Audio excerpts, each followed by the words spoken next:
नमस्कार। आपका अखबार के रविवारी अंक में आपका स्वागत है। मैं हूं प्रदीप सिंह। दुश्मन के घर में घुसकर मारना अच्छी रणनीति है, लेकिन उससे भी अच्छी रणनीति क्या है? दुश्मन के दोस्त के घर में घुसकर मारना, और ऐसे मारना कि पूरी दुनिया स्तब्ध रह जाए। दुश्मन को समझ में ना आए, दुश्मन के दोस्त को समझ में ना आए कि ये हुआ कैसे और किस तरह हो पाया। ये काम दुनिया में अगर कोई एक देश और एक एजेंसी कर सकती है तो उसका देश का नाम है इजराइल, एजेंसी का नाम है मोसाद, जो इजराइल की खुफिया एजेंसी है। वो ही ऐसे ऑपरेशंस को अंजाम दे पाते हैं और इतने प्रिसीशन से अंजाम देते हैं, इतनी प्लानिंग के साथ कोई उनको हाथ नहीं लगा सकता। 1972 का म्यूनिख ओलंपिक आपको अब भी याद होगा। म्यूनिख ओलंपिक में इजराइल के 11 एथलीटों को फिलिस्तीनियों ने मार दिया, हत्या कर दी उनकी। मोसाद ने समय लिया और पूरी दुनिया में उनको एक एक जगह खोजा और उन सबको एक एक करके मारा, किसी को बचने नहीं दिया।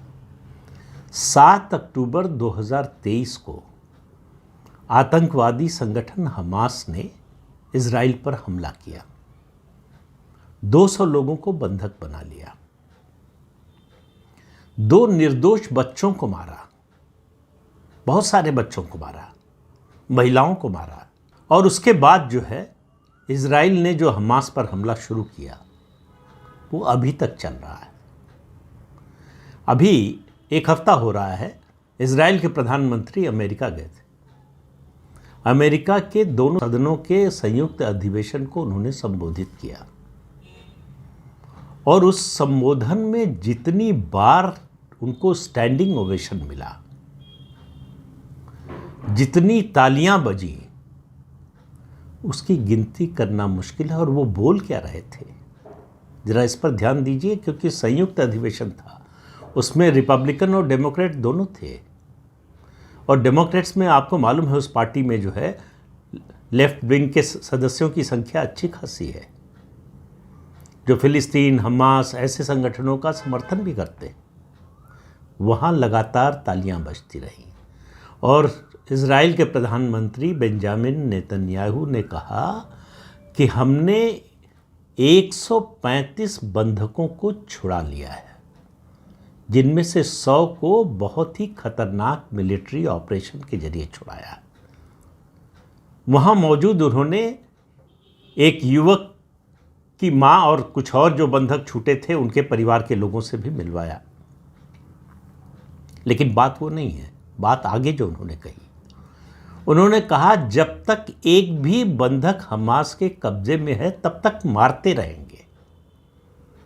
और जो लोग मुझसे, इजराइल से कह रहे हैं कि ये हमला बंद कर दो, युद्ध रोक दो, उन्हें चाहिए कि वो हमास के लोगों से कहें कि सारे बंधकों को छोड़ दें। और उन्होंने कहा कि जो ऐसा नहीं करते, जो हमास का समर्थन कर रहे हैं, वो भी दरअसल आतंकवादी हैं, वो भी हमास के ही लोगों जैसे हैं, उसी सोच के हैं। ये बात अमेरिका की संसद में किसी देश का प्रधानमंत्री जाकर बोल सकता है और उसका स्वागत हो, इसकी कल्पना कब की जा सकती थी। लेकिन आज वो साकार होता हुआ दिखा। तो नेतन्याहू ने जो कहा उसके बाद जो है, और घटना क्या है? घटना ये है कि ईरान में मोसाद ने, हालांकि मोसाद ने या इजराइल ने इसको कंफर्म नहीं किया है, लेकिन सबका मानना है कि ये मोसाद का ही काम है, इजराइल का काम है। हमास का जो चीफ था इस्माइल हानिया, उसको ईरान में घुसकर मारा। और आप पूरी घटना सुनेंगे तो चकित रह जाएंगे। जिस गेस्ट हाउस में वो रुका इस्माइल हानिया, उसमें जब भी ईरान जाता है रुकता है। उसकी सुरक्षा में ईरान के जो रिवॉल्यूशनरी गार्ड हैं वो उसकी रक्षा करते हैं। सबसे एलीट फोर्स है ईरान की। और वहाँ जब ये हानिया मारा गया, 86 देशों के प्रतिनिधि थे। ये हानिया और बाकी देशों के जो प्रतिनिधि थे वो आए थे ईरान के नए राष्ट्रपति के शपथ ग्रहण समारोह में। तो आप अंदाज़ा लगा सकते हैं कि सिक्योरिटी कैसी रही होगी, किस तरह का सर्विलांस रहा होगा। ये ईरान के मुंह पर इतना बड़ा तमाचा था, हमास के लिए तो झटका था ही। और हमास पर इज़राइल के हमले में इस हानिया के 2 बेटे मारे जा चुके हैं, लेकिन इज़राइल का हमला रुका नहीं है। इस हमले के बाद ईरान के जो सर्वोच्च नेता हैं अयातुल्ला खामेनी, उन्होंने अपने सेना के लोगों को बुलाकर कहा कि इसका बदला लेना हमारा कर्तव्य है, ड्यूटी है, और इज़राइल पर हमला करो। उनके इस बयान के बाद अमेरिका और ब्रिटेन ने अपने युद्धपोत जो है वो इज़राइल की तट की ओर मोड़ दिए। साफ संदेश दे दिया कि हम इज़राइल के साथ खड़े हैं। ईरान की इस घोषणा के समर्थन में अभी तक, मतलब मुझे जितना देखने में आया है, उसके समर्थन में कोई आया नहीं है। लेकिन बात फिर से जो है वो हानिया का जो एसेसिनेशन हुआ उस पर सवाल ये है कि इतनी सिक्योरिटी में मारा कैसे गया। जब पहले मारा गया, मारे जाने की खबर आई तो कहा गया ये किसी एयरबॉर्न प्रोजेक्टाइल से हमला हुआ है और इज़राइल ने ईरान की सीमा के बाहर से रिमोट से जो है ड्रोन से हमला किया। बाद में कंफर्म हुआ कि ऐसा कुछ नहीं हुआ है। वो बॉम्ब ब्लास्ट में मारा गया। उसको एक्टिवेट करने वाले मोसाद के जो एजेंट हैं वो ईरान में ही मौजूद थे। वो बम जो है प्लांट कैसे किया गया। अब आप देखिए इज़राइल कैसे, मोसाद कैसे काम करता है ये समझिए। उनको मालूम था कि ये हानिया जो है जब भी आता है ईरान यहीं पर रुकता है। ईरान इसको संरक्षण देता है, हर तरह की मदद करता है, और जिस गेस्ट हाउस में रुकता है, जिस कमरे में रुकता है, 2 महीने से उसकी निगरानी कर रहे थे मोसाद के लोग। और 2 महीने पहले उसके कमरे के बाथरूम में बॉम्ब प्लांट किया जा चुका था। ईरान की सुरक्षा एजेंसियों को हवा तक नहीं लगी। और उसी के कमरे के बगल के कमरे में फिलिस्तीनी जिहाद का कमांडर रुका हुआ था, उसको कुछ नहीं हुआ। मतलब आप देखिए कि कितना प्रिसाइज हमला था कि जो टारगेट था उसी को मारना था। और ये जब कंफर्म हो गया कि वो आ गया है और उसी कमरे में रुका हुआ है, तब मारा गया। बॉम्ब ब्लास्ट की आवाज़ हुई, उसके बाद जो है सुरक्षा गार्ड आए तो उन्होंने देखा हानिया की मौत हो चुकी थी। इस्माइल हानिया जिंदा नहीं था। उसका बॉडीगार्ड जिंदा था, उसको बचाने की कोशिश हुई, वो भी नहीं बचा।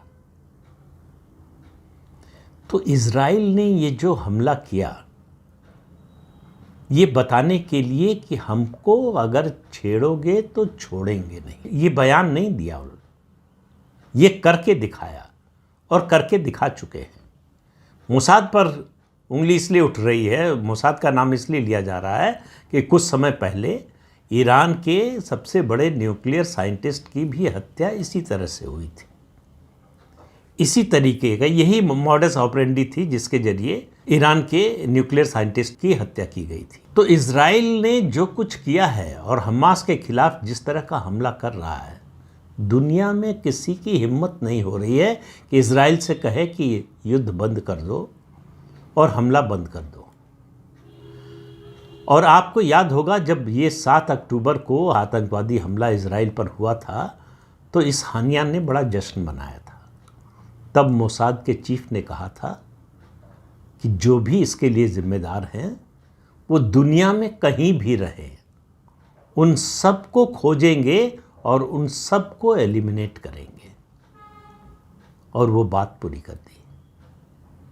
अब ईरान में दहशत है, तमाम कम्युनिस्ट इकोसिस्टम में दहशत है कि अगर इज़राइल ईरान में घुसकर इस तरह से हमला कर सकता है तो आप अंदाज़ा लगा लीजिए कि इज़राइल से पंगा लेने का मतलब क्या होता है। इज़राइल किसी को छेड़ता नहीं, कोई छेड़ता है तो छोड़ता नहीं। हमारी जो विदेशी खुफिया एजेंसी है रॉ, वो भी धीरे धीरे उसी नक्शे कदम पर चल रही है, थोड़ा सा पीछे है अभी। बरसों तक, दशकों तक रॉ को जो है वो संसाधन मुहैया नहीं कराए गए, टेक्नोलॉजी मुहैया नहीं कराई गई, धन मुहैया नहीं कराया गया, एजेंट नेटवर्क बनाने के संसाधन मुहैया नहीं कराए गए। इसके बावजूद आज जिस तरह से पाकिस्तान में घुसकर रॉ के एजेंट मार रहे हैं, हालांकि भारत सरकार ने इससे साफ इनकार किया है, रॉ ने भी इनकार किया है, लेकिन सबको मालूम है कि कौन मार रहा है, कैसे मार रहा है। भारत सरकार ने पूरी तरह से अनभिज्ञता जाहिर की है। उन्होंने कहा कौन मार रहा है, कैसे मार रहा है, ये अननोन जो है हमलावर कौन है, हम नहीं जानते। लेकिन दुनिया जानती है कि कौन कर रहा है, और ख़ास तौर से पाकिस्तान तो अच्छी तरह से जानता है। 1 दर्जन से ज़्यादा खूंखार आतंकवादी मारे जा चुके हैं पाकिस्तान के अंदर, और पाकिस्तान की अभी तक हिम्मत नहीं हुई है कि भारत पर सीधे उंगली उठा पाए। वह शोर तो मचा रहा है कि रॉ कर रही है, भारत कर रहा है, लेकिन उसके पास कोई सबूत नहीं है। तो पाकिस्तान में घुसकर इतने बड़े बड़े आतंकवादियों को एलिमिनेट करना ये कोई साधारण उपलब्धि नहीं है। लेकिन इजराइल और मोसाद दुनिया में बेमिसाल है। वो जब अपने दुश्मन को एलिमिनेट करने का, उसको नेस्त नाबूद करने का फैसला करते हैं, तो फिर उन्हें कोई दुनिया की कोई ताकत रोक नहीं पाती है। तो इस्माइल हानिया की हत्या के बाद रात में, आधी रात को अयातुल्ला खामेनी को जगाकर ये खबर बताई गई, और 4 घंटे बाद इस खबर को सार्वजनिक किया गया। ईरान का पूरा सुरक्षा तंत्र सन्निपात में था। उनको समझ में नहीं आ रहा था किस तरह से रिएक्ट करें, क्या जवाब दें। 86 देशों के प्रतिनिधि, और सब बड़े लोग थे, कोई राष्ट्राध्यक्ष, कोई शासनाध्यक्ष, कोई उनका प्रतिनिधि, ऐसे लोग वहाँ थे। उस जगह पर इजराइल और मोसाद जो है एक एसेसिनेशन प्लान करते हैं और उसको एग्जीक्यूट कर देते हैं। जाहिर है कि उस जगह पर केवल इजराइल के नहीं, दूसरे देशों के जो बड़े लोग आए थे, उनकी सुरक्षा एजेंसियां भी सक्रिय रही होंगी। तो बम पहुंचा कैसे, प्लांट कैसे किया गया, इतने समय तक निगरानी कैसे रखी गई, ये कोई सामान्य बात नहीं है। इजराइल ने वो करके दिखाया है जिससे हमास के लोगों में दहशत होगी। हालांकि ये अलग बात है कि अभी उन्होंने बंधकों को छोड़ा नहीं है, और इजराइल उन्हें भी नहीं छोड़ेगा, ये भी तय मानिए। जिस तरह से हमले हो रहे हैं, और जिस तरह से अमेरिका और ब्रिटेन और उसके साथी देश खड़े हैं इजराइल के साथ, तो हमास को मुझे लगता है जिस तरह से इजराइल काम कर रहा है, पूरी तरह से नेस्त नाबूद करके ही मानेगा।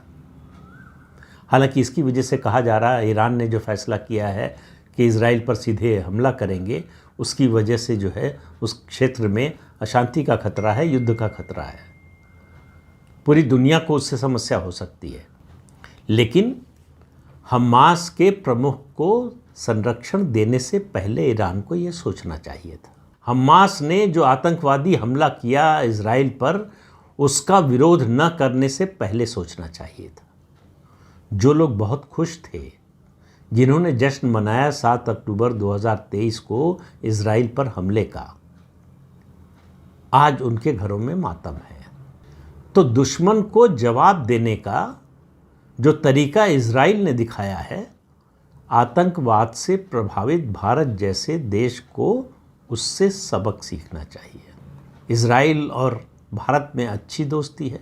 इजराइल के प्रधानमंत्री बेंजामिन नेतन्याहू और जो है प्रधानमंत्री नरेंद्र मोदी में बड़े अच्छे संबंध हैं, निजी संबंध हैं।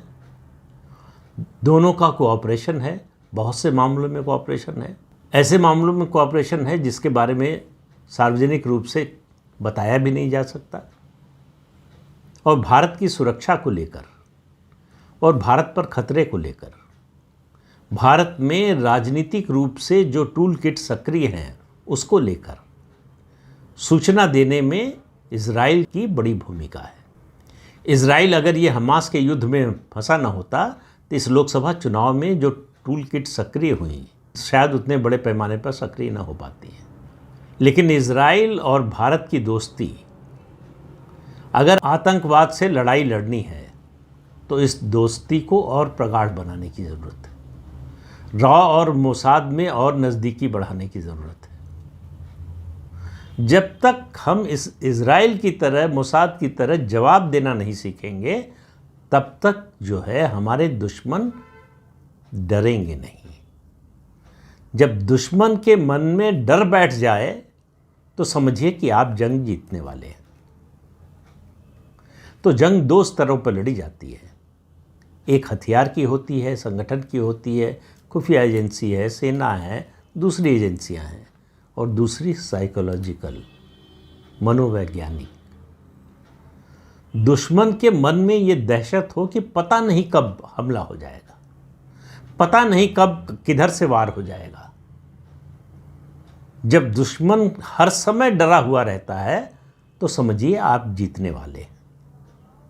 तो दुश्मन के मन में डर पैदा करना, ये आज के वातावरण में किसी भी खुफिया एजेंसी की, किसी भी देश की जो है वो रणनीति की सबसे बड़ी सफलता का प्रतीक है। जब तक इस तरह का डर नहीं बैठेगा, दुश्मन रुकने वाला नहीं है।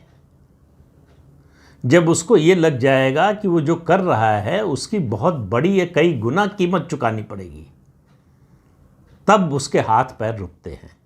उम्मीद करनी चाहिए कि हमारे देश की खुफिया एजेंसियों को जिस तरह से संसाधनों के लिए पहले की सरकारों ने तरसाया, ये सरकार नहीं, ऐसा नहीं करेगी, न कर रही है, वो दिखाई दे रहा है।